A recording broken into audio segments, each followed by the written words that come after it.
Hey everybody, what's up and welcome back to today's video guys. And today guys, I'm going to go ahead and be showing you how to automate volume in GarageBand. This is a very simple thing to do, so make sure to watch this quick and easy video to the very end, follow my steps correctly so you can make sure this works the same for you and you can do this yourself. But yeah guys, let's get straight into it. So the first thing you want to do is to go ahead and open up the official GarageBand application on your mobile phone if you're not already. If you do not have the application, just go to the App Store and download it, and after opening it up you'll be greeted by this main page right here, which is the home page where you can find all the instruments you can play, you have your audio recorder and so on.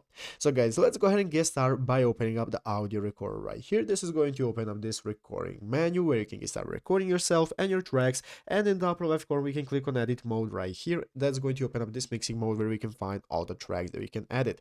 So guys, let's see how to automate our audio and volume in our tracks. Basically guys, what we're going to be doing for this is, you can see I have my audio record option right here. You can use it for any track. You want to tap on the instrument next to the track. After tapping on the instrument here, you can go ahead and see a menu that's going to appear, and one of the options is going to be called automation. So you want to click on automation, and this is going to go ahead and open up this automation option where you can get started with automating your volume to whatever percentage you wanted. You can set your options right here. After that, just click on done in the upper right corner, and this is going to enable you to automate your volume.